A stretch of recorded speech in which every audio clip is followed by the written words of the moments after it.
Assalamualaikum warahmatullahi wabarakatuh. Salam sejahtera untuk kita semua.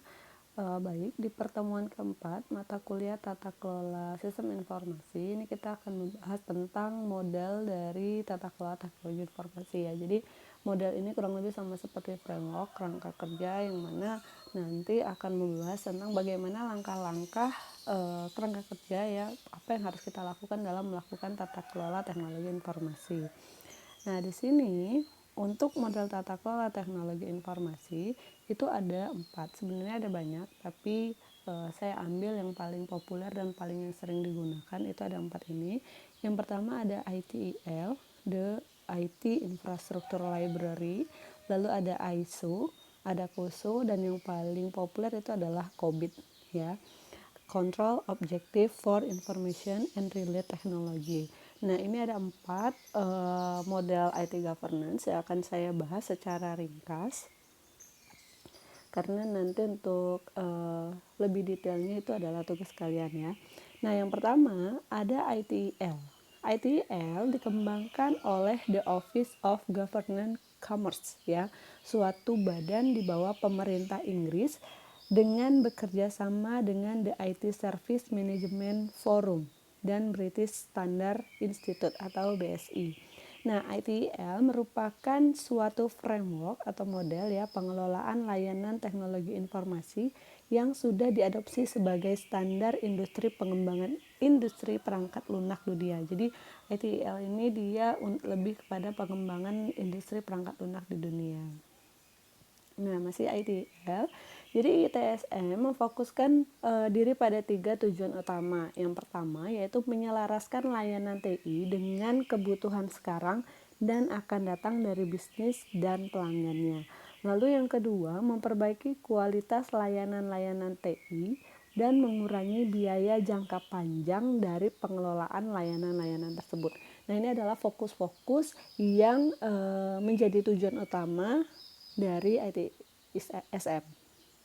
Standar ITIL berfokus kepada pelayanan customer dan sama sekali tidak menyertakan proses penyelarasan strategi perusahaan terhadap strategi TI yang dikembangkan. Jadi kalau misalnya kebanyakan itu penggunaan teknologi informasi harus sejalan dengan strategi TI. Di sini standar ITIL mereka lebih fokus kepada customer-nya saja dan dia tidak menyelaraskan bagaimana strategi perusahaan, bagaimana strategi teknologi informasi yang dikembangkan. Oke. Selanjutnya ada model ISO. Ya, di sini ISO atau IAC 17799. Ini juga salah satu model dari IT governance.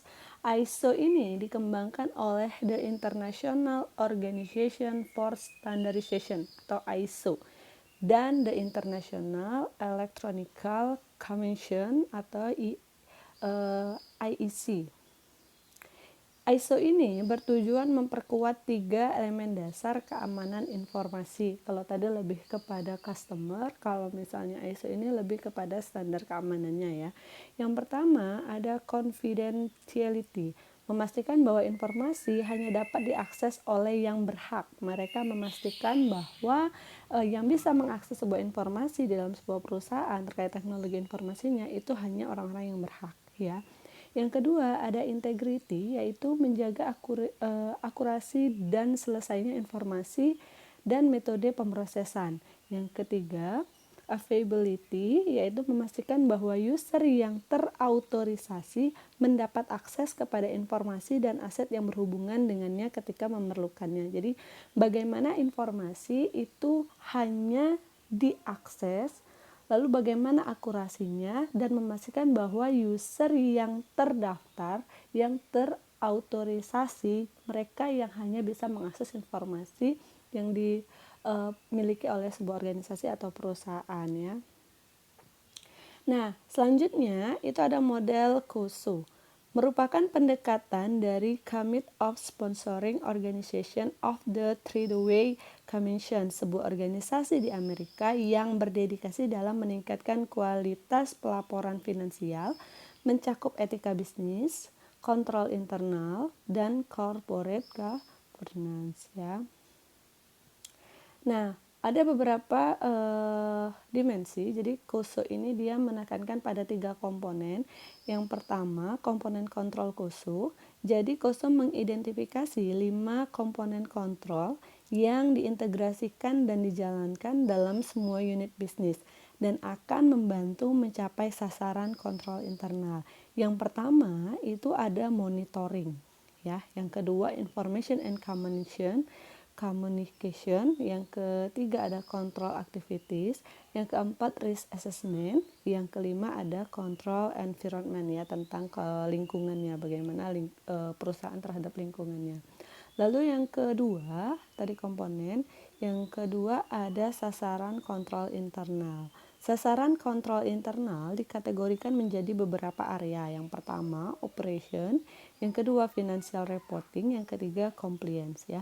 Untuk operation itu bagaimana efisiensi dan efektivitas operasi dalam mencapai sasaran bisnis yang juga meliputi tujuan kinerja dan keuntungan. Untuk bagian financial reporting, sasarannya yaitu persiapan pelaporan anggaran finansial yang dapat dipercaya. Yang ketiga ada compliance. Di sini pemenuhan hukum dan aturan yang dapat dipercaya. Ini adalah sasaran kontrol internal oleh KUSU. Selanjutnya, yang ketiga, dimensi yang ketiga itu ada unit aktivitas terhadap organisasi. Nah, dimensi ini mengidentifikasi unit atau aktivitas pada organisasi yang menghubungkan kontrol internal. Kontrol internal menyangkut keseluruhan organisasi dan semua bagian-bagiannya, ya. Jadi semua bagian-bagian unit yang ada di dalam organisasi itu juga masuk ke dalam kontrol internal. Kontrol internal seharusnya diimplementasikan terhadap unit-unit dan aktivitas organisasi. Itu tadi 3 dimensi yang dikeluarkan oleh KUSU. Yang keempat, ada model yaitu yang namanya COBIT, Control Objectives for Information and Relay Technology, ya. COBIT 5 ini adalah COBIT versi terakhir. Jadi ada beberapa kali perkembangan, ya, mulai dari COBIT 1 sampai 5, yang terakhir ini ada 5, kita bahas adalah COBIT 5, ya. Jadi COBIT 5 membagi proses tata kelola dan manajemen IT. Yang sebelum COBIT 5 ini, COBIT 4 itu mereka tidak ada domain tata kelola, ya, jadi hanya manajemen. Nah, di COBIT 5 ini mereka membagi proses menjadi tata kelola dan manajemen di dalam sebuah perusahaan menjadi 2 domain proses utama. Yang pertama itu tata kelola. Jadi tata kelola ini memuat 5 proses tata kelola di mana akan ditentukan praktik-praktik dalam proses evaluasi, direct, and monitor. Lalu untuk fokus yang kedua ada manajemen. Nah, di manajemen ini akan ada 4 domain, ya. Mereka sejajar dengan area tanggung jawab plan, build, run, dan monitor yang menyediakan ruang lingkup IT yang menyeluruh dari ujung ke ujung. Jadi kalau misalnya domain tata kelola itu lebih fokus kepada tata kelolanya saja, ya. Lalu manajemen. Nah, domain dalam COBIT, ya, khususnya COBIT 5. Kalau COBIT 4 itu hanya 4 saja terkait manajemen, tapi COBIT 5 ini mereka ada 5. Yang pertama ada evaluate, direct, and monitoring, ini tadi tata kelola. Di sini proses tata kelola berhubungan dengan proses tata kelola tujuan stakeholder, yang mana pengantar nilai, optimasi resiko, dan optimasi sumber daya. Nah, yang kedua, domain yang kedua yaitu planning and organization, ya. Di sini domain ini menitik beratkan pada proses perencanaan dan penyelarasan strategi TI dengan strategi perusahaan. Domain yang ketiga yaitu acquisition dan implementation. Domain ini menitik beratkan pada proses pemilihan, pengadaan, dan penerapan teknologi yang digunakan. Yang keempat, delivery and support. Di sini domain ini menitik beratkan pada proses pelayanan TI dan dukungan teknisnya. Nah, domain yang terakhir itu terkait monitoring. Jadi domain ini menitik beratkan pada proses pengawasan, pengelolaan TI pada organisasi. Itu tadi domain dari COBIT, ya. Ada 5. Nah, selanjutnya COBIT mempunyai model kematangan atau maturity model untuk mengontrol proses-proses TI dengan menggunakan metode penilaian atau scoring, sehingga suatu organisasi dapat menilai proses-proses TI yang dimiliki dari skala non-existent sampai optimis, ya, dari 0 sampai 5. Jadi kayak penilaian gitu loh.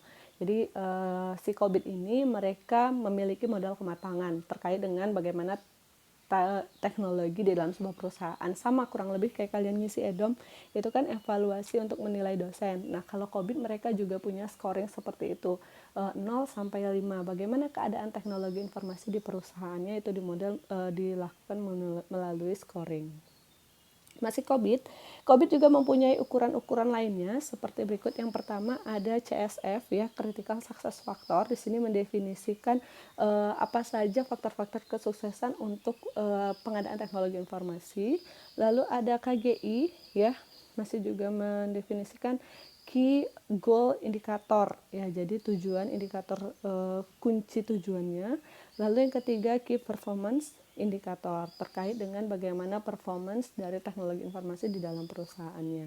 Nah, itu COVID. Oke, itu tadi secara singkat saya ngebahas tentang 4 model tata kelola teknologi informasi yang model IT governance yang sering digunakan. Nah, tugas kalian, karena kita tidak bisa presentasi secara live, saya akan minta kalian untuk presentasi secara mandiri individu dari rumah. Tugasnya apa?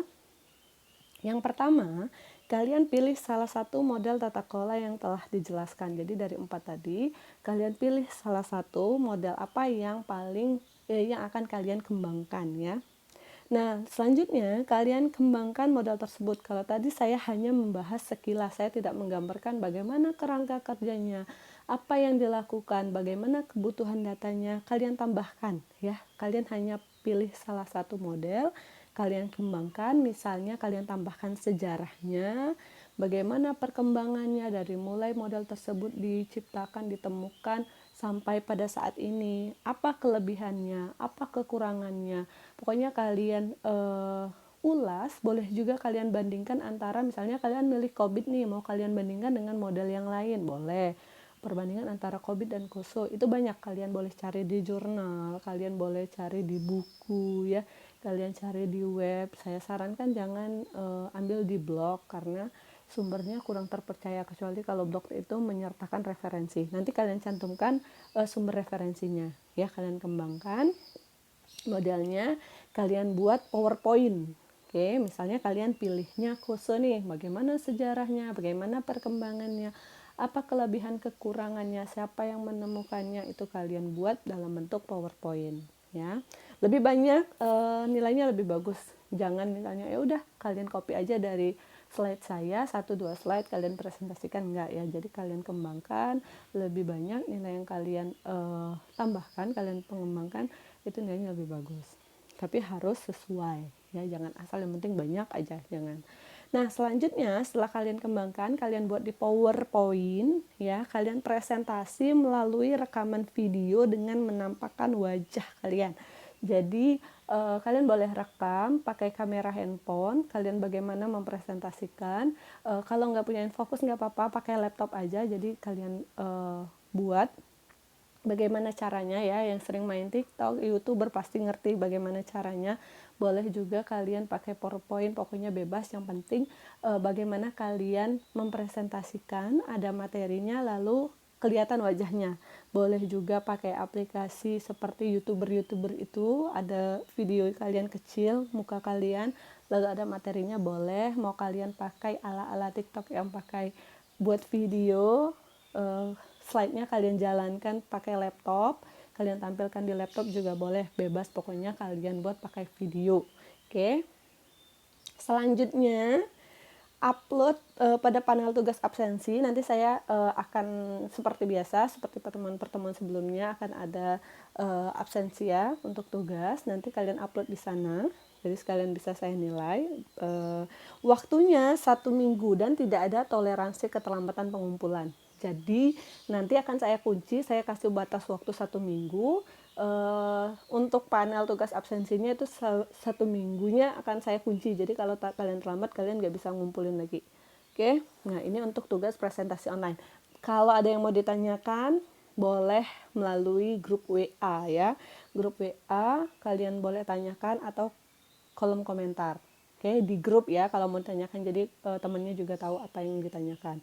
Oke, sampai di situ. Kalau ada yang kurang jelas silahkan ditanyakan. Saya akhiri. Wassalamualaikum warahmatullahi wabarakatuh. Selamat siang.